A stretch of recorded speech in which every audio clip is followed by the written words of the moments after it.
What's up, guys? Welcome back to another episode of the Trout Wrangler Podcast. I'm your host, Ryan Garrity, vibe curator back there. Um, Also, bunch of boxes on the bed. I had to move some down. My girlfriend bought a house. We're moving. At some point here in June or August, I forget which. I know we're closing on the son of a gun June and sometime in June, but yeah, big news. The vibe curator and I and my girlfriend Maddie are moving. Staying in Huntersville, staying in Charlotte. Can't really leave here at this point, but that's beside the fact. We got a cool episode coming today. I've been seeing these guys pop up on my Instagram feed. I know a few other people have probably seen them popping up on their Instagram feed. We got the guys from the Fish Whistle app coming on today. Super cool dudes. Talked to them on the phone. I've had some friends recommend them to me to get them on the podcast, and here we are. Before we get into it, want to thank the show partners, Athletic Coffee, Free Fly Apparel, Yeti Coolers, Trout Routes, and if you would like a month free of Trout Routes, check the link in the show notes. That'll give you a month of it free to trial run it, and you can check it out for yourself. I've gotten out of so many jams using that app, but check that out in the show notes. I always want to say bio, but also check out Cordina Eyewear. There's also a link in the show notes to get a little free shipping with them. Bought myself a pair of the Lowlanders, and I mean, that is a fantastic pair of shades. I love them. I wear them mostly without the blockers on the side, but when you do have them in, it's phenomenal. You know, link in the show notes. Rods Flies CLT at checkout. Get you some free shipping. But until those guys get on, forgot I had these in the pantry. Little impromptu Lance Cracker review here. Not affiliated with them whatsoever, but I'm gonna take a bite out of this bad boy, and I'm gonna mute this so y'all don't have to hear me munch on this thing. A little bit hungry after work today. Had to hop right to this, but not complaining about that. But we're gonna do a little review. Save you guys some money. I saw these things in the store one day. I saw them. Honestly, I hadn't even busted a pack open. So take a bite out of this thing. I'm gonna mute it quick, unless y'all want an ASMR of me eating a Lance cracker, which I'm sure none of you would like to hear. So mute this quick.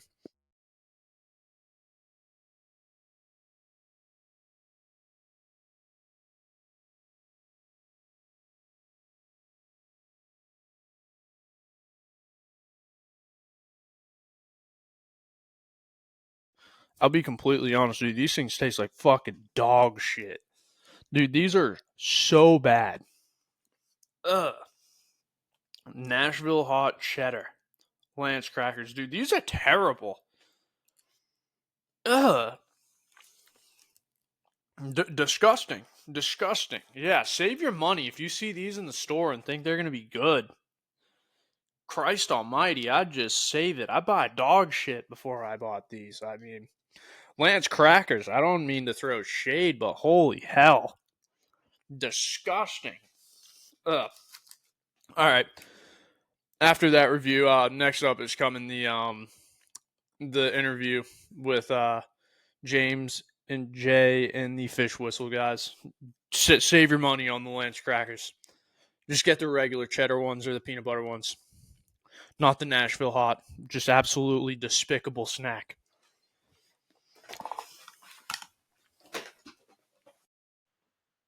What's up, guys? Like I said in the intro, we do have an interview. For the listeners who may not know who you guys are, can you guys give a little bit of a brief rundown and introduction and what you guys do? Yeah.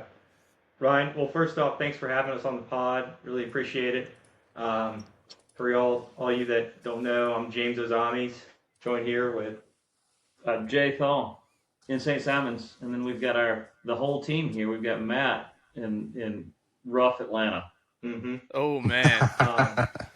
And so we're a startup. We're building an app for desktop and mobile with the intent of being able to show anglers when and where fish are active. And the idea there, whether you're a local legend, you get out on the water all the time, or maybe you're new to fishing, or maybe you're on a trip and you're fishing some new water you've never been on before. Ultimately we're trying to help people, you know, have make more memorable experiences, make more experiences with their friends and family, and hopefully more people care about fishing, and ultimately more people care about our fisheries too. Oh yeah, Find fish dude. faster. That There you there he is. Um, but go. Hey, bud. but that dude, I love your guys' tagline. How it's stop searching, start catching. That Mm-hmm. tagline is so strong. But first, where'd your idea kind of come from there? Well, I think there's two questions here: the tagline and then the product. We sort of answered, where did fish whistle come from, and I Yeah, think that's from all of us. I mean, we fish here. We fish. James and I fish a lot on St. Simons, but we also fish all over the East Coast. With families or whatever. And sometimes you just have a limited window to go fishing, and you want to bring this gift down, and just that product that helps you get out on the water with some knowledge. Nothing's going to be the golden ticket, but that knowledge base that gets you out there and gets you closer to success, in a different environment is what we were interested in building. Uh, I'll let James talk about stop searching, start Yeah, fishing, catching. yeah, Sorry, what were yeah, catching or fishing? yeah. Well, I mean, look, we've all spent days going to spots. Like you spend all day searching, and with the intent of the solution that we're trying to put in the hands of anglers. If we can help them spend a little bit more time where fish are active and feeding versus going from spot to spot and saying, hey, look, dude, we're going out of this creek. Do we turn left or right? And kind of taking a guess at it. yeah, Um, yeah, that's what we're trying to do. And that's where, the tagline came from. dude. I think that is like that's the worst thing too. Is like when you go somewhere new and you're dragging your boat with you, and you're like, Mm-hmm. all right, I've only seen this on like Google Earth. It's like I completely forget if I take a right here to run into say this big back creek, or I take a left and I run out to a flat. Dude, it's like you're gonna end up doing both anyway. But it's like I want to Mm-hmm. get going where the fish are at is um the end game, and half the time it's like if I'm somewhere new and I don't know where I'm fishing, I'm ending up scratching my head with my cock in my hands halfway through the day, not knowing what the hell I'm doing. And it's I happened to mean, all of us, dude. think about how many times you've been, you go somewhere with your boat and you're sitting up, it's midnight, you've had, a dozen beers or a few ground waters, and you're zoomed in as far as Google Maps will take you, on where you think where you leave the creek and whatever, and where that boat ramp is. This puts it all together. Like, we built in boat ramps, so you can see where you're going to put in, and Yeah. then from there go find the structure or the flats, or and use that information based on tide and weather and wind to say, hey, this is going to be productive now, or it's not. Fuck it, let's pack it up and go. Let's go to the bar. Yeah. Dude, that you're gonna end up at the bar anyway. It's just like how early are you gonna end up there? It's not a bad idea. I mean, in Charleston, we could put some bars on there, Matt. Matt's our Hey, Matt's we our crew should, tech guy. dude. He can find bars for us. Oh yeah. Dude, shoot, we were out there, dude. My little brother's bachelor party was down there I think it was last 2 weekends ago. And Ooh. we ended up at Shem Creek by like Mm. 10 in the morning one day because it was raining, and the amount of people just sitting out there. I'm just like, damn, dude, I'd be in trouble if I lived in this town, man. I was like, I'd put the boat in the water. I put the boat in the water, and if the fish ain't biting, there's no way it's getting home. I mean, I think it's funny how occasionally you roll down King Street and there's a skiff parked out in front of a bar. Oh yeah, Mhm.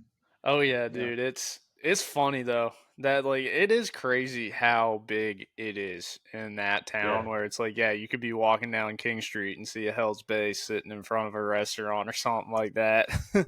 Mhm. But so next question presented by Cordina Angler, or Cordina Eyewear. Was there like a personal frustration or moment on the water that kind of sparked you guys being like, huh, this sucks. I want to build an app to where when this happens again, we can get out of it.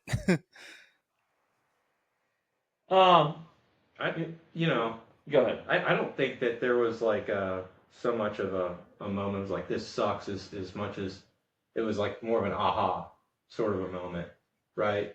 I mean, I think that I think that's right. I think that's exactly what it was. It's again, we fish. James and I specifically fish here a bunch, and it wasn't that we weren't catching fish. It's that, man, we could do this so much more efficiently, right? Like Yeah. if you can look at you know this map or this product and say, man, all right, we can hit X, Y, and Z in this tide window, um, this spot's going to be good now, and this spot's going to be good in an hour from now. That was really the driver. It wasn't so much of, hey, I'm skunked, although that was our secondary thought, right? Like you go to a different place, you go to a new place. it doesn't feel good. Yeah. For instance, I think both of James and I go to St. Augustine a fair amount, or South Jacksonville, and totally, I mean, not same fishery, but a very similar fishery, Very right? similar. Yeah. And so we didn't. I don't know that we ever had that skunk moment, but that's what we were trying to avoid. Is heading down there and just getting totally blown out. I mean, and that's actually a great point. Is if let's say you were just plopped into both of those on a skiff in the middle of a creek, didn't know anything, like blindfolded, looked around, would you be able to guess if you're in one place versus the other? Maybe the water clarity is a little bit different, but you would think that these are both the same environments and all the same rules should apply, but not necessarily. And through looking what we built with the solution and being able to layer in features and climate and all the data that goes into this, we want to give people a better shot of being able to go be productive. I think it's also important to mention that these are the rules, the features we build in this app. It's not just us in one place. We've built this group of trusted testers. We like to call them trusted testers, folks with sort of that institutional knowledge of fisheries in different places to help us design those rules within the app that make you successful. That's something that's really cool is like how it's one of those things where it's like you got kind of people in every single big every single big state, I should say, or like big fishing town that's collecting all the data for you guys. I was wondering how you're gonna do that. I know Sean and Lewis mentioned like testers, and that's a fucking awesome way to do it, and it's a good way to get into the community too.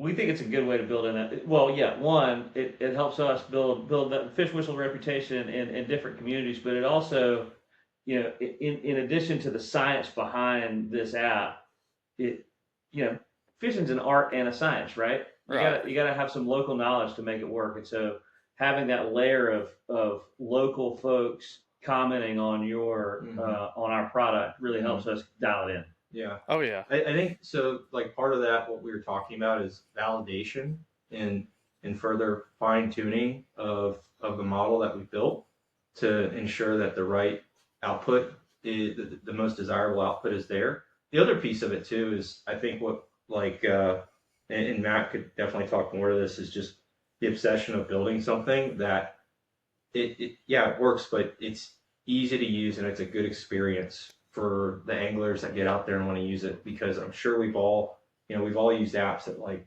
they absolutely suck, and you think that whoever built this thing is a moron. We could have the best predictive model out there, but if it's not easy to use and at your fingertips, only the things that you need and nothing that you don't, clouding it up.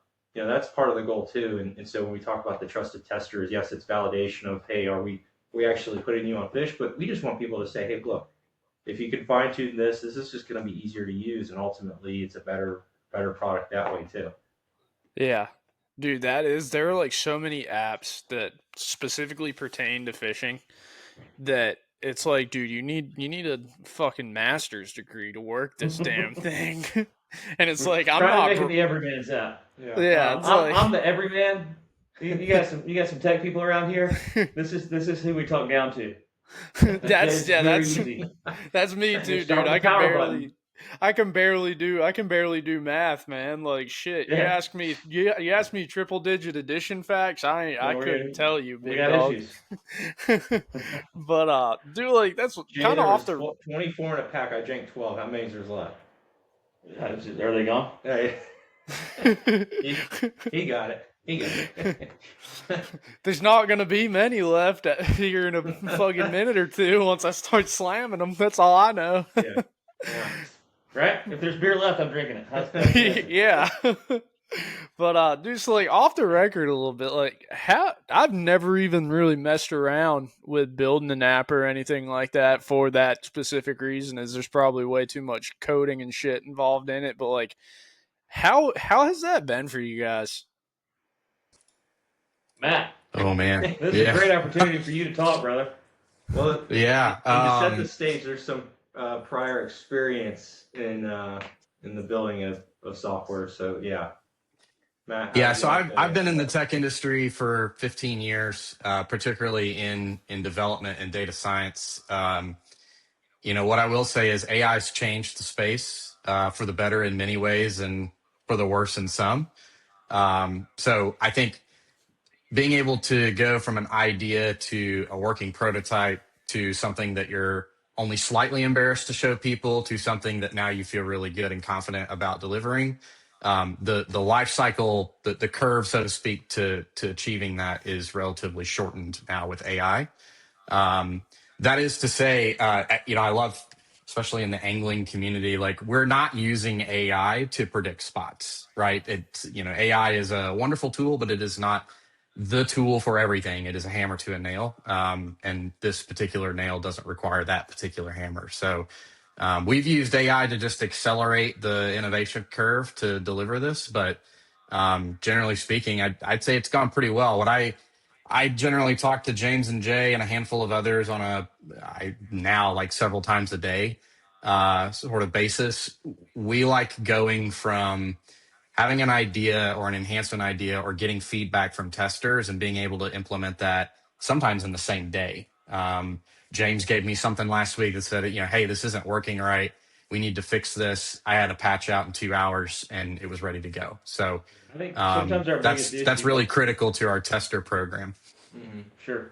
I think sometimes our biggest issue is that Matt's got a new skiff on the way. And sometimes we get a little off topic. Yeah. Shout out to Louis McCooch. Dude, that skiff's looking good, boy. I mean, focus is a problem. Oh, dude, this focus is a problem here too. Got a new push pole coming. We're Oh yeah, dude, it's looking good. I think I got another picture of that boat earlier. Oh, you've been following the build. All right, dude. Yeah. So I talk to Lewis and Sean almost every day, and Lewis will drop like boat pictures into the chat, and I don't know which one it is, but dude, his boats are badass, man. That dude, the way he's gonna build that thing. I think I've seen the decking picture that he did with deck down. Have you seen that one yet? Yeah, dude. Yeah. Fish whistle on the polling platform is badass. That is so sick. Yeah. I mean, it's no McCooch craft, but I think Matt has talked all of us into putting fish whistle decking on our boat. So shout out Hog Island Johnny. The Hog Island's gonna have a fish whistle logo on it soon too. Dude, love it. I've heard that Hog Island you got's a badass rig. We like it. It catches Hell fish. Yeah. It's not fancy, but it catches fish. It's hey, that's all it needs to do. That's all it needs to do. Yes, sir. But just so like a lot of anglers, like you were talking about earlier with the tagline, but like a lot of anglers spend more time looking for fish. And we've already actually answered that whole damn question. I'm a fucking idiot for even asking it. But what kind of data or inputs are you guys? We've already answered that too. Oh my god.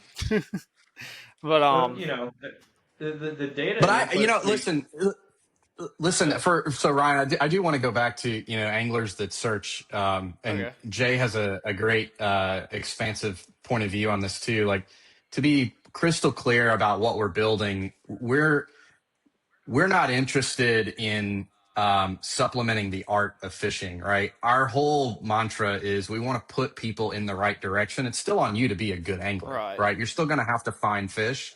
We just want to put you in the right spot, or at least give you enough at bat so that, for me, when I burn, a tank of diesel to get down to St. Simon's hauling a boat and I get on the water, I don't come off disappointed, Right. right? That's the whole idea. So, anglers spend a ton of time looking for fish. I still expect with fish whistle in their hand, anglers are still going to spend some diminished amount of time looking for fish. We just hope that they're looking in a place that has a high propensity or a high chance to hold Yeah, fish. dude. That's our whole goal. For sure, dude. And I think like one thing that's like I think a lot of people, especially in the app kind of space, is one of those things like a bunch of people now. Have you seen the whole thing? I don't know if you get over into the bass industry yet, the whole fish tips thing. And it's Yeah. like people are all up in arms about that. I mean, there are like 16-year-old kids that are guides like out on Norman over here, and dude, they're like the old guys are like searching them out at the ramp and giving them Actually, hell. And dude, like, see, that's the kind of stuff that like, you know, your guys' app is not that that's easily. actually really important to us. Actually, this whole idea of being a spot burner or whatever. That's we actually bake it into the app. It's almost the reverse of spot burning. In fact, part of our sort of, and we'll get to conservation and overfishing, but part of our goal is to reduce pressure on frequently fished spots. So Yeah. while we're not giving away your location by any means, what we will do is sort of back end. We're not going to send you to a place where there's 15 boats already. We don't want that kind of pressure on the fish. So it's almost a reverse spot burning, right? We want you to explore some different water. Mm-hmm. Yeah. Yeah. And see, I think that's something that's important to some people where it's like, you know what, they don't want to go out and spot burn somebody. I don't want to go out and spot burn people, but it's like, you know what? Like the people that do spot burn probably end up catching less fish in in the meantime, because there's 20 boats sitting on it, and that fish has seen 28 clouser minnows go by its face all day. But like, and it's the same thing. Like, it's the same thing. It's like give them the recipe, but don't bake it for them. Is what I always tell people. They're like, "Hey, are you all right if I tell a kid this spot that you brought me to?" I'm like, "Give them the recipe, but don't bake it for them." I was like, "Tell them the general area, and hopefully stumbles upon it himself." Yeah, and two, like if you just run through the exercise of look at an aerial of a mile by a mile, and whether you're we're talking a lot about Charleston and the marshes or St. Simon's area, or going down to St. Augustine, the addressable fishable area is huge. And the thought that, hey, I've got these handful of 5 spots, I'm not telling anyone where they're at, like they're my spots, that's it. It just doesn't really add up at the end of the day. There's so many other spots, and some of the spots that I know, like Jay and I have hit that have produced really well. How do we find it? One day we just decided to go down one creek, and it turned out to be the features that existed there turned out to be a great spot. So, to bring it back to what Jay was saying, what we're hoping to do with our solution is uncover some more of these spots that maybe anglers just hadn't found or hadn't looked at before, and that by doing so, reducing the pressure on the spots that get overfished and are really impacting that population of redfish that sit in that area. Yeah. Do you see that's a great way to do it too. Is it's like, it's one of those things too that it more people should go out and just explore And if they got like, some people might be, what word am I looking for here? Some people might be a little shy. They shy away from exploring more because they get so like concerned with catching fish, to where it's like, social media has done a freaking huge problem to all, like, the entire youth of fishing right now. They're like, oh, I gotta go catch fish every time I do it so I can post an Instagram picture. It's like, no, dude, like, sometimes don't even put a rod in the boat and just burn gas and look for fish. Put maybe 2 rods in the boat. Actually, you don't know if there's fish actually there if you're not catching them, but like, I wish I would do that. I've done it like one time, and I was with a guide, an exceptional guide. Shout out to Kai. Oh, yeah. And we pulled around looking for fish, and it was amazing how many fish we could get close to.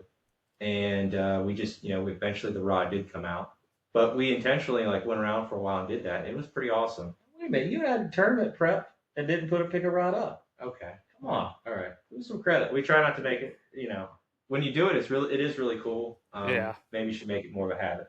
Yeah. Dude, it's like when I fished bass tournaments, we used to do that all the time, dude. Like when I fished in college, sometimes I wouldn't touch a damn rod until the second day of practice. I'd just ride around looking at my units, and then it's like, all right, then I'll go and start sticking fish. And if I'm sticking fish, it's only like one, and I'm turning and burning. But it's like, I think that's something that kids are kind of losing sight of these days, is like, you don't need to go out and catch 98,000 fish every time. Every time you're out fishing, one, it's not good for the fishery, and two, right. Well, yeah, I mean, that's what we're doing, right? We're helping just people just reduce that curve a little bit, so that it's not as hard to get out there and find those fish. Oh yeah, but let's see. Are you guys kind of more focused on serious anglers trying to optimize, or beginners trying to learn a little faster? I think I think those are almost the two direct markets we're trying to talk to. So, there are two ways to look at this. One, it's a tool for somebody that's never been on the water to pull up a map tool, and say, okay, here's how I can reasonably get out. If I'm capable of putting my boat in the water on the trailer and not not letting it roll off on the ramp, and I'm backing in okay, and I've got some decent navionics, because we're not a navigation app. We're not a substitute for your GPS, but and I know where I know how to get there safely. Then we're the perfect tool to help you find fish if you've never been fishing before. Now, again, you got to be able to, we're not a retail app. We're not a fishing teaching app. We purposely aren't those things. There are other things on the market that do that, right? Yeah. We're gonna get you to where the fish should be and let you figure out how to catch them. Oh yeah. So that's your new angler, and then your seasoned angler is a market that I think we may address better, because that guy already knows what he's gonna do, especially if he's in a place he's been before, right? He already knows what he's gonna do generally in a day. But this tool lets him plan out his, for instance, like I've got 2 kids. I get like a 4-hour window, right? And I want to maximize my time on the water. So, if I know I'm going to put in an X boat ramp, I'm looking at the map. I say I'm going to go to this oyster point, and as the tide rises, I'm going to hit these 2 or 3 other spots, and those are about 15 minutes apart, right? And I'm going to be able to make it back. I'm going to make a loop, and the tide will be high enough for me to pull my boat out in 4 hours. It's a great planning tool for that guy that already has a pocket full of experience. Oh yeah. We actually segregate the app that way, right? Like our proposal for where we think fish are holding is one kind of layer that you can turn on. But for the experienced angler that's really just looking for what does the structure look like in this particular spot I want to go to, we give you the option to just turn that layer on too. So we're trying to cater to both based on whatever the user wants to turn on. That's a great call out, because to what they both said is, to some of the people that have some of that knowledge already, thinking about the testers that we talked about and just talking with people out there in the marketplace, like that was something that they asked for, is like, hey, the predict is really strong, but just show me the points of interest in the features that are out there, which, like Matt said, you can toggle between the different layers that we would offer. That's awesome. See, because that's like one of those things that a lot of guys like look at apps like that. They're like, oh yeah, this is something. Dude, it's almost something like, yeah, that's for like beginner kids. It's like, no, it's not. There's stuff that everyone can use in any of these apps. I mean, now beginners I'm might. gonna let this guide remain nameless, but we had a really good interaction at and full credit to Matt here. We had a really good interaction at the Golden Isles Fly Fishing Festival. Mm-hmm. When we set up a tent, we had a very experienced guide come up and say, "Hey, what's this?" And we kind of explained it. And his first reaction was, "I never used that. I'm a guide, right?" Mm-hmm. And then as we explained, how the features work and how you can turn them on and turn them off and where things are and how you can use the time slide to plan your trip. This man who I've known him for 20 years thought he would be our biggest naysayer, full circle on us. He's like, man, you want me to test that thing for you? Because that sounds, I can get behind this now. So, it seems like we've hit that market for the experienced fisher, even the guide. And I know that no guy in the world is going to want to admit, hey, I use this tool because because they're the professionals. But we don't mind if you have it in your back pocket. Don't tell people. Yeah, right. And we're not going to market the fact that guides use it. Yeah. Right. That's not important to us. What's important to us is that those that do decide to use it get something valuable out of it. That's all we're focused on. Dude, yeah, that's one of those things too. I like what you do where it's not a navigation app too.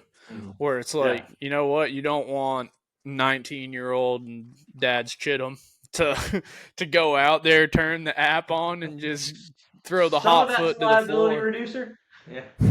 Some of it, but it's also true. I mean, there's way better navigation tech out there. I mean, I go buy a GPS unit for a couple $100. Yeah. We're not trying to fit that market.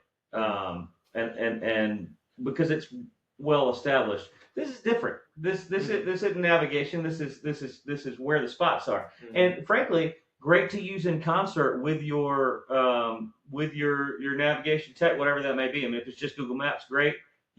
Corroborate where you are. I mean, I think our imagery is that good. But if you're running a chart plotter next to it, great. Hell yeah. That's you'll have a better idea of how to safely approach that spot. Yeah. Going back to we talked about using this as a planning tool. We're actively, as we're building this out, are adding features onto this. So boat ramps. And the other thing that, as we distinguish like what we are focused on. Red bars. The bars? Mm-hmm. Yeah, okay, the bars, especially Charleston, first market had the bars. The other thing that we want to do is we said like, hey, we want to do this predict and this tool really, really well. We said, hey, we're not a how-to service.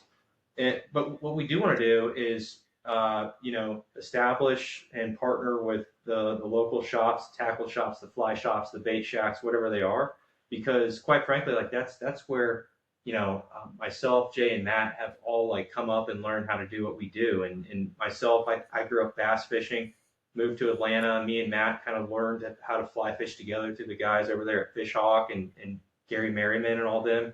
Relocated here. We had a local shop as well as on the fly. And it's through those local shops that, you get to learn how to do stuff. So that's kind of how we think about, you asked about the different types of users, the somebody that's just getting into it. We want to promote them to like go locally to your shop, talk to them as to like what's working, how do I use it? Hey, should I buy this lure? How do I work this lure?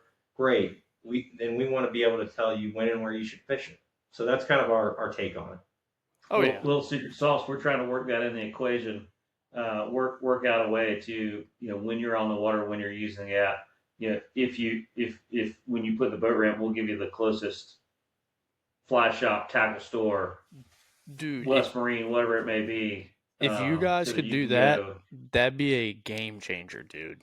That's the idea. We want you to go find that local knowledge and spend some money there. Spend some local dollars at local stores. That helps everybody. That's what it's all about. Dude, that would be a game changer, dude. Because, that's one of those things that I struggle with a lot. I lived down in Florida for 2 years. And and I used to go and fish Mims in like Titusville and Crystal River all the time. And it's like I'm driving through some of these areas. I haven't been there. I know one fly shop in the whole fucking state that I go to every Wednesday to sit and drink beer with the owner. It's like if I realize I leave home without my bait fish box, I'm like, well, where the hell am I going to go? I don't know any other fly shop other than the one that's in town. But like, fishing Crystal River, you're trying to lose the lower unit. That right. You really need some local knowledge there. Dude, I would use my 2 feet. I'd almost lose a fucking limb doing that shit too. But dude, I'll tell you what, the scariest damn place I've ever fished was over there at the near the space center in Titusville. Scary as shit. Banana River and all that stuff. Yeah. A little farther south. Canaveral National Seashores area. I'll tell y'all after this.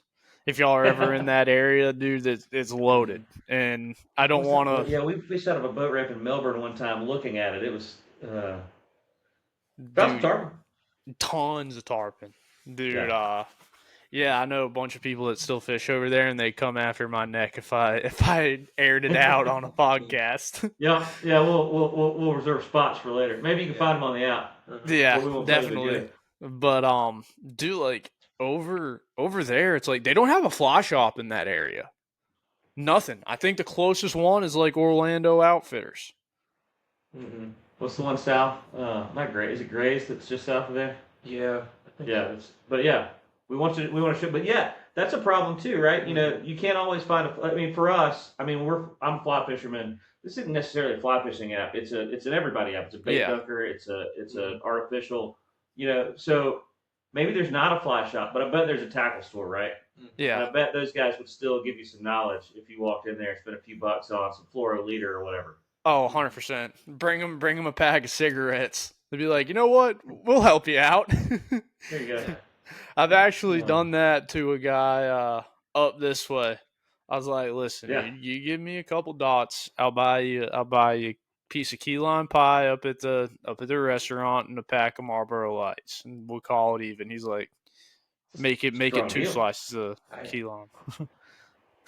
Make it 2 slices of key lime pie, and you got a deal. For a hat and Intel. Yeah, oh, that's right. In Oregon, right? Yeah, I remember that story. In Seattle, they've got Green's Fly Shop. Patrick's Fly Shop is what it's called. Oldest one on the West Coast. And the guy, he couldn't get away from the counter, but he was very thirsty. And I said, I'll make you a deal. There's a convenience store across the street. I think I can help you out. That's a business deal right there. That is the art of the deal. That's a damn good deal. Thirsty. Hey, you know what? Go thirsty. That's what it was. Technically, you were bettering his health. You were making sure he wasn't thirsty. He's getting a little bit of water in him. I mean, hydration. Staying hydrated. Yeah, hydration's very important. We actually exchanged hats too. He had the last hat that the shop had, and I had a hat from an East Coast fly shop. I said, dude, do you have any more hats? He said, no, we're all out. I was like, let's trade. And he said yes. So that's a badass story. That's a badass story. It didn't lead to any fish, but I remember Patrick's Fly Shop. It's a great fly shop. If you're in Seattle, you should go. Fish Whistle coming soon. Yeah, Fish Whistle's coming. Hell yeah. Play Band and Dunes while you're out there. Yeah, right? Mm-hmm. A little golfing. Hell yeah. But what are you guys kind of hoping to learn before you're fully launched?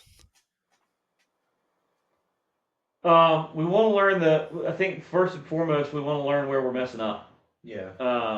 What's wrong. And I think Matt can talk to this. That's the tech game. Let's figure out the glitches before we give it to everybody. Makes us look better. So, and I think we're doing a lot of things right, but there's always room for improvement. So that's what we want to, and as we open this up to more people, we want to hear from our users. Like, hey, this is high garbage, right? I went to this spot, it wasn't there, or I went to this spot and it doesn't look like you showed it to. Those are things, we can build refinements off what you tell us. So we're always going to encourage that feedback, and Oftentimes feedback's negative, sometimes it's positive, but often negative feedback's okay. That's what we want to hear.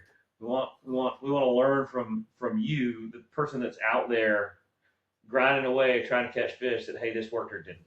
Mm-hmm. Yeah. And I think that's kind of a unique situation that you guys have there too, is that somebody can come right directly to you guys and be like, hey man, like, you know what, this doesn't look like how it does. Is there any way you can fix it? And you'd be like, yeah, I can. Sure enough. We work on that. I mean, for the moment and for the foreseeable future, right? I mean, our testers all have our cell phone numbers, right? They're in direct contact. Now that's probably going to change a little bit with users. I can't give, tens of thousands of people, hopefully, my cell phone number, but there'll always be a comment bar. We always want to hear it. Good, bad, indifferent. Let us know. Yeah, dude. Don't want them exposing your phone number to everybody that potentially downloads the app. Hey, text them. We'll throw it out there. We'll throw it out there as long as we can. until we also intentional now too is keeping like this group of you, keeping it before it is fully released to the market, keeping the group of testers small enough so that we can actually the feedback we get is valuable and we can actually implementable now. Yeah, we can take it and do something about it versus just being overloaded with it. Yeah, we also want to hear what everybody. We want to hear what's missing, right? Like that's right. We're three guys, and I've got 1,000 ideas that I want to go put into Fish Whistle right now, and I have the bandwidth to do 15 of them. My 15 may not be the 15 that everybody wants, and so we want to hear, like, gosh, if it only showed me where's every tackle shop around these boat ramps that you've shown me that I can get into, that would be awesome.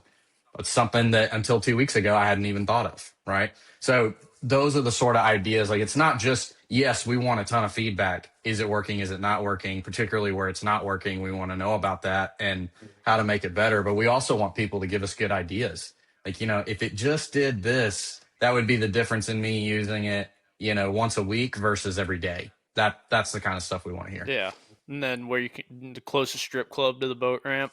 That'd be good. That's where I was going. Closest strip club to the boat ramp. Been rejected, Ryan. That idea has been floated. Matt, day one I asked for a titty bar proximity feature.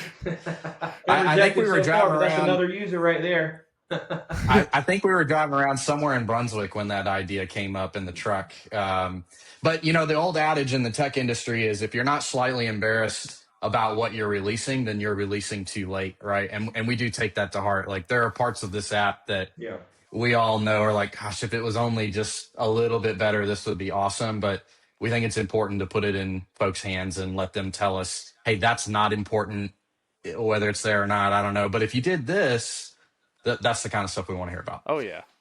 Just keep running. That may or may not include strip clubs. I don't know. There's a collusion opportunity here. Jay's going to make them all tell me that, and then I'm going to have to put it in there. I've never talked to Ryan in my life. Just for the record. Dude, yeah, just keeps a running ticker on how far you're getting from Magic City in Atlanta. Yeah. I mean, this is really... Matt, I don't generate these ideas. These come from the people. Yeah.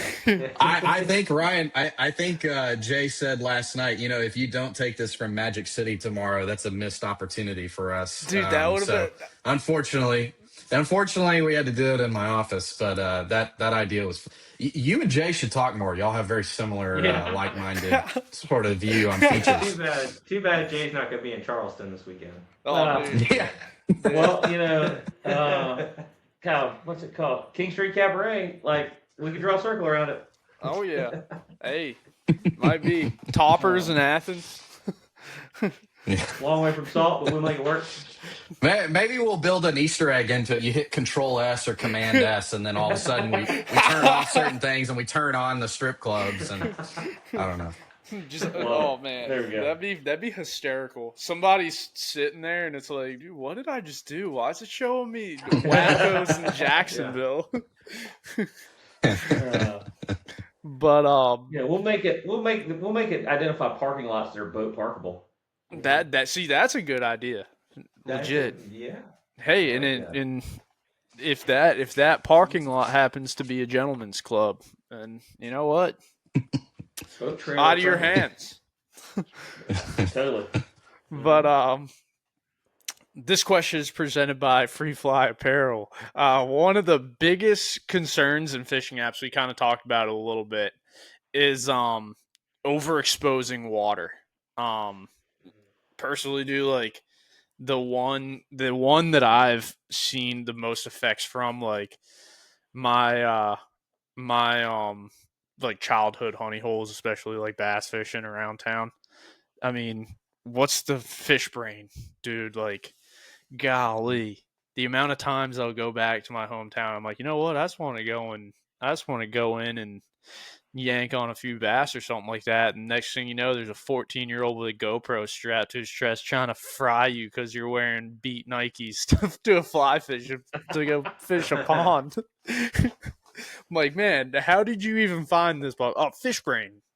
But like, that's one that I always think about is like, what do you guys kind of think about that side of it?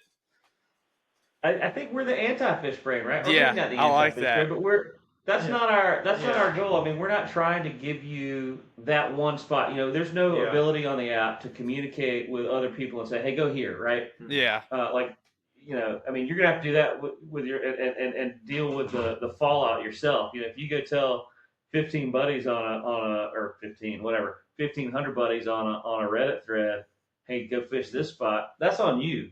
Yeah. We're just giving you the tool to show you, you know, where likely spots are. And I'm not telling you that this spot, you know, other than, you know, the math around the spot, is the tide good, is the wind good, is the water high enough, right? I'm not telling you that that's the spot.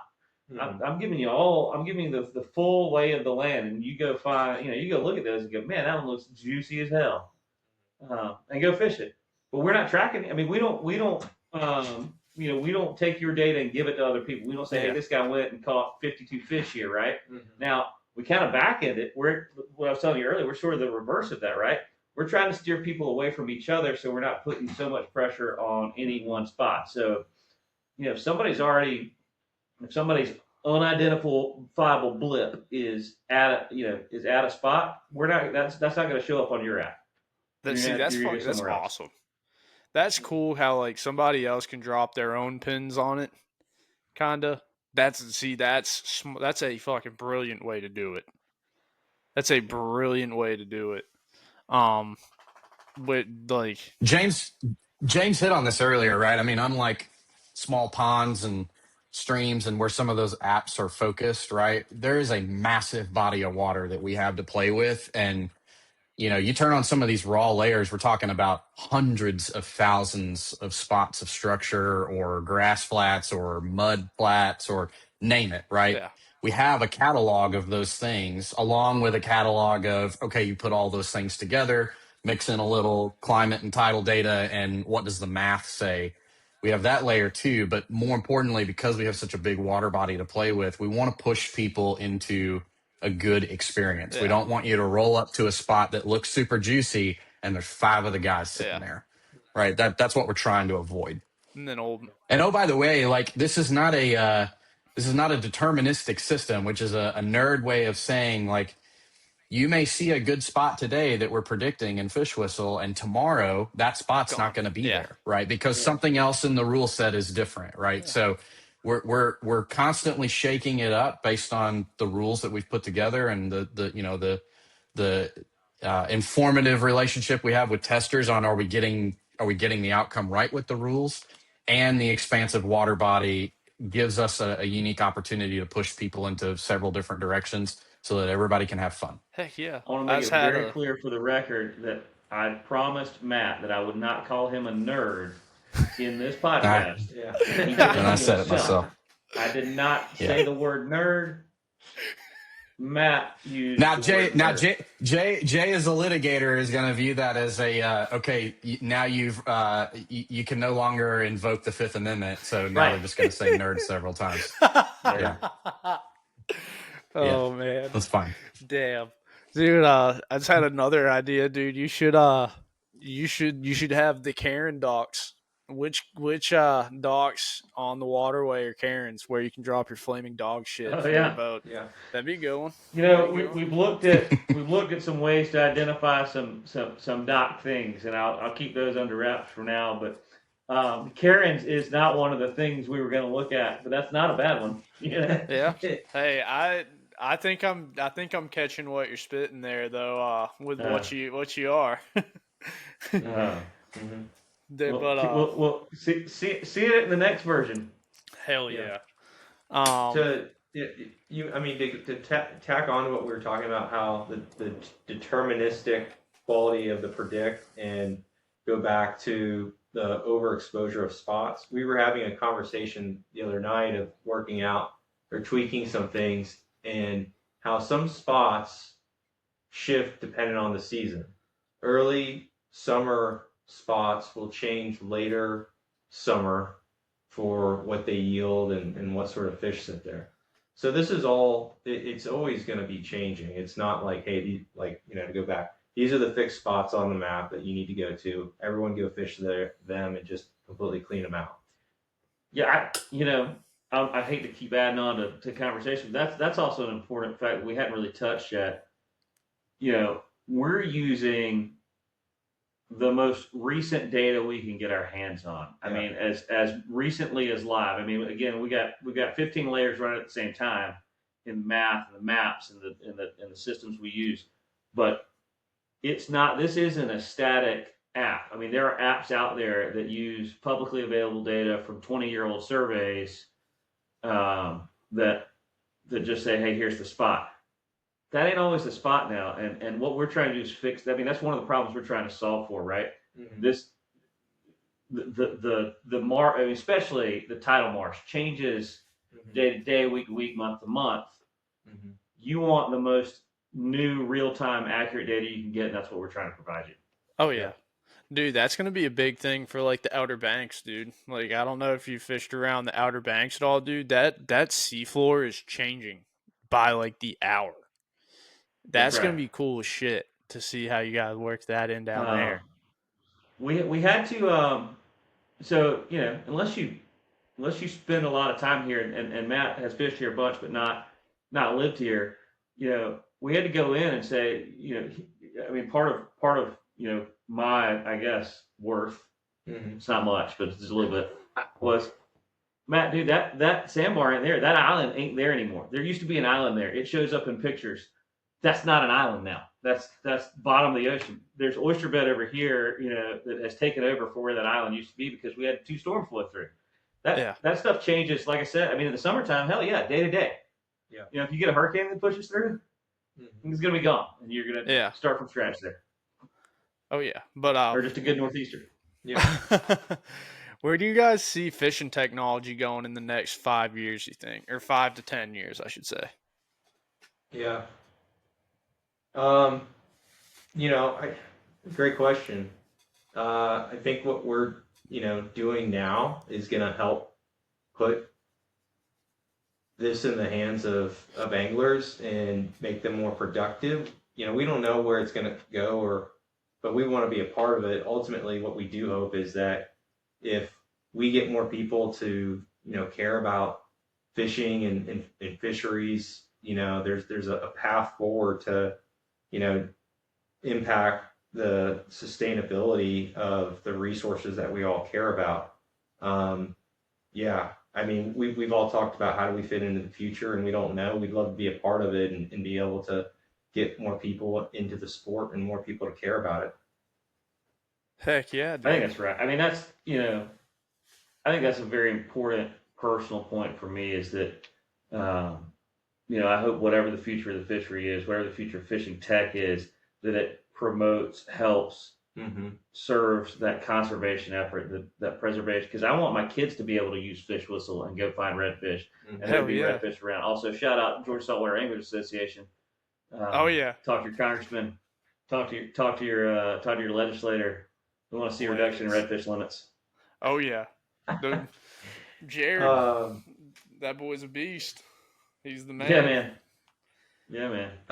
So I I think from the tech industry, just to throw as the nerd, the resident nerd of the trio here, Twice. I will say like this idea that I can throw something into the water and have a living thing on the end of it, and the exhilaration that comes from that whole thing that we all know near and dear, you can bottle it up and sell it. And I think the tech industry generally, whether it's tech in a boat, tech in a rod, tech in a lure, whatever the tech is, I think anything that accelerates that exhilaration process for immediacy, the instant gratification, I think tech is going to invest in that and extract more from it, which means prices are going to go up on things that become more tech centric to put more people on more fish faster, better, cheaper, et cetera, et cetera. And one of the things that's, I'm going a little off script here, but one of the things that's really near and dear to me is to try to create something that's tech oriented that reinforces the art of fishing. Again, we are not trying to cheat code fishing. This is not an up, down, down, X, X, Y, Y. This is we're trying to put you in the ballpark. It's up to you to hit the home run. And then we're focusing all of our attention there. So I don't know that the industry at whole values that as much as we do, but that is a core ethos of what we're trying to do is, yes, it is a tech product. Yes, it is meant to give you an advantage in the planning sequence, whether that be a 5-minute plan or a 5-day plan when you go out and fish, but it's still up to you to fish. Right. We're not trying to solve that for you. And I think the industry is trying to figure out a way to make it easier to fish so that more people will do it and spend more money on those products. To borrow from Brother Billy on the Righteous Gemstones, but in a different way. Go outside, nerd. My one use nerd for the day, Matt. Dude, Danny McBride is brilliant, dude. I love that dude. But the last question of every podcast I have. So I have a running Spotify playlist. I give 5 songs, you give 5 songs. You guys can each give 5 or you guys can combine. It's up to y'all. I'll let y'all do 6. We'll combine. But I will say that number one, we were looking at this. You sent us the question list, and we appreciated that. We wouldn't do Fish Whistle a service if number one weren't Fish and Whistle, John Prine. Great song. Let's see. Hopefully, oh, it is up. Thank God. Spotify was down all day. Oh man. Oh. Yeah. Let's see. Fish and Whistle, John Prine. That is a great song. It's a good one. Let's see. My first one was Like a Prayer, Madonna. I'm a big Sabrina Carpenter guy. Don't hate me. I'm a big Sabrina Carpenter guy. That's in the pointy boobs phase, but fair. Dude, what's it called? They got on stage and sang it at Coachella a couple weeks ago, and it was pretty good. So that was one of the ones I brought out today. It's my one girly one. I dig it. I mean, I don't know if I can get on that vibe. It's pretty good. I won't even lie to you. Think about it a minute. Yeah. I mean, not a bad song. I just no. That wasn't the genre I was going with. But I like, you know what? I like the range there. It's good range. Yeah. Oh yeah. What about a tip of the hat to mothers? Do like little Ozzy Osbourne, Post Mother's Day. My Mom Coming Home. Great song. That's strong. Matt, you got anything over there? Well, I mean, I'm in Atlanta, so if I don't say Chattahoochee by Alan Jackson, then I am also a Texan, so we got to have the Chattahoochee by Alan Jackson on the list somewhere. I thought you were about to throw out like Migos or something like that. You're saying Atlanta. I was like, damn, this boy's about to take out a Jeezy song over here, and it's going to shock the world. Yeah. Suburban Atlanta. Very suburban. I thought he was going ludicrous. What else we got? Where are you? I think Ryan, I think you're up. So let's see, dude. Spotify's glitching out. we might be fucked. Well, My other one was Dashboard, Noah Khan. like New it. Noah Khan. Okay. I think, I mean, again, in the world of people that have passed on and since this has come up, I mean, you got to throw a David Anko song in there, right? I mean, Yeah, I did that. You never even called me by my name. Yup. I think Matt would be Great happy I one. said that. Mm-hmm. Great one. Look at the Texan is happy. He's happy. I signed off. Mm-hmm. Dude, yeah. That sucks, dude. Last time I saw him, was in Greenville, North Carolina when I was in college, and that dude barely remembered the words to half of his songs he was playing. It pained me. It was we used to see he used to come through Athens a lot. Usually followed shortly thereafter by Robert O'Keen, which picked from the discography there. Fabulous show all the time. Oh yeah. Let's see. My third one was Swananoa Tunnel by Doc Watson. Bluegrass. Blind man. Yeah. Oh yeah, dude. I listened to big little blonde fiddler. He was. Yeah. Ryan's got some taste. Dude, I listened to everything, dude. Everything. Well, I mean, since we're jumping back and forth, I mean, I think you got to have some house music in there. Then I mean, some A little house. little I TS. was going for Allman Brothers, but you're going a different direction. I like the Allman Brothers too. Okay. You start the beat drop. You go for it. Maybe we could do a mashup. Mm-hmm. How about I'm not particularly a Toby Keith fan, but a little less talk and a lot more action. I think that's somewhat aligned to the ethos of Fish Whistle. The Fish Whistle method. There you go. Man, we may have to license that thing. I like that. Dude, yeah. That's actually a fucking awesome idea. I am a product of 90s country. What can I say? It seems so. Yeah. Man, what else? What are we missing? For people that have passed on, Prince, little Wait a minute. Hang on, I got one. I gotta look it up. What? Well, Bourbon Tide, Stuart Winfield, very local, but great song. Bourbon Got a Tide? little salt in it. Bourbon Tide. Look that one up. Yeah. Shout out Stuart Winfield. I think some of those boys still little buggy whip fishing. Oh, let's see. Bourbon Tide. There he is. I'm about to listen to that song. I just got another picture of your boat, Matt. Well, he's building the blue one. I think the blue one is for somebody in the Charleston area. I'm right behind him. Okay. Yeah. I keep thinking that one's yours. No, there's one right behind it. The only credit I'm going to take is the half scallop up in the front of or the back of the bow. When he talks about the guy who has a family that's going to put 2 girls on beanbags and needed that scallop, this is the guy with 2 little girls on beanbags. Oh, that's pretty cool. Yeah. Bourbon Tide. What number are we up to? I'm on 4. I got our 5th. Okay, better be good. Mine's Sunrise Tab Benoit, a little Delta Blues. Ooh, okay. All right, 5 for I think it's 5 for us because it fits where James and I are. Greengrass and High Tides Forever. Marshall Tucker Band. Oh. It's flood tide season. I like it. It's flood tide season. Just ripping guitar riffs, blowing the turtle box out on the way to the spot. I'm going to be, while you guys are going to Charleston, because I have dance recitals this weekend, I'm gonna let the wind run through my hair about 4 nights in a row on the flood tides.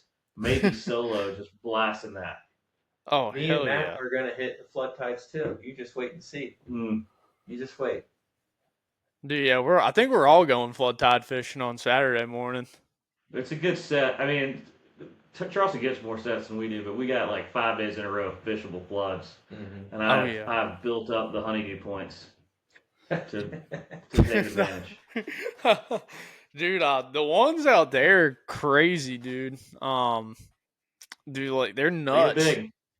Oh It's yeah. a 7-1 today, but it's got a 20-mile-an-hour out of the east, so like you could fish it, but it would suck out there.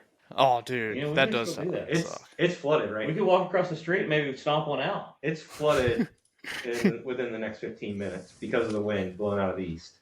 Yeah, there could be fish tailing out there right now. You gotta get I get did just upwind. check.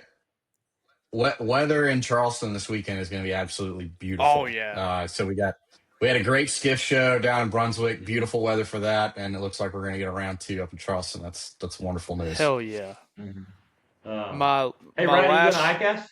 Oh, sorry. I'm No, go not ahead. sure. I would love to go to ICAST, but I don't think I am. I think But, we're gonna try to make an appearance. Hopefully we'll see you. I'll try. I'm gonna try and make an appearance. That's for damn sure. But my last song is Space Wrangler by one of my favorite all-time Georgia bands, Widespread Panic. There you go. JB at all. Oh yeah. Yeah, you got the dead hat on. I like it. I think that's a good list. I mean, Oh, maybe yeah. we're a little bit light on the hip hop side. Mm-hmm. Yeah. Hey, I have maybe plenty we of should throw that. those in there. I was about to drop a little Usher in there, but you know. I almost dropped a little key glock in there. Ooh. I do like some key yeah. glock. We may have to expand this list. We may get you a special expanded list for the show notes. For the Dude, people we that might- tune in regularly, you want to show your finger? Oh, that gets stuck in a snapping turtle? Nah, that Okay. I put a nail through it. It doesn't look as bad as it did earlier, but Okay. it was bad earlier, bleeding everywhere. I thought the turtle got you. Nah, not today. Put a nail through it. An exposed nail from. So I work at a golf course, and I was smashing I was putting a T marker in the ground, and I put it down like that, and I smashed it in the ground, and I was like, oh shit, and the nail had gone through my finger. You know, I mean, what's a little tetanus amongst friends? Right? Friends? My girlfriend's making me go get a tetanus shot tonight. Literally 5:45. I fucking hate needles. Yeah. It sounds like, Holly said that. When's the last tetanus shot that you got? I was like, I don't know. You made me go get it. I'm Yeah. sure I got it. My girlfriend called my mom earlier. She was like, when was Ryan's last tetanus shot? And she was like, oh, it expired in 2018. So I guess I had to go get it. It's fine. But that's all I got for you boys tonight. I really appreciate it. I'll see you guys this weekend, and we'll have to grab a few cold beers. Yeah. But I'll be there in spirit. We'll be there in spirit. Yeah. But I had a quick if we stop. Get pictures from Jay, it's because he caught. If we don't get any pictures from Jay, it means he didn't catch a damn thing. What's up, guys? That was Matt, Jay, and James with Fish Whistle. Super cool episode. Really awesome app that they're creating over there. Really awesome. One of the most unique apps I have heard of. And I really wish them the best with that app. It's going to be phenomenal when it fully launches. But check out the show notes. Get you a little free shipping on some Cordina Eyewear. Get you a month free of Trout Routes Premium. I will see you guys on Friday with our next episode. I will also be down at the Soulfly Fest this weekend in Charleston, South Carolina. Fishing on Friday morning and Saturday morning, and just gonna have an all around good time. I'm not really setting anything up out there. Just kind of going down to hang out. Watch Green Sky Bluegrass. Wow, that was horrible. Green Sky Bluegrass. There had Leon Meissen. I don't quite remember how to pronounce his last name. And the Stews, then Bandito. Gonna be a super sick concert. If you're down there, come say what's up. looking forward to it. Looking forward to talking to some people. Looking forward to putting some damn fish in the boat and that Craft bird of prey. But until Friday, I will see you guys later. Thank you everybody for listening, and have a good rest of your afternoon.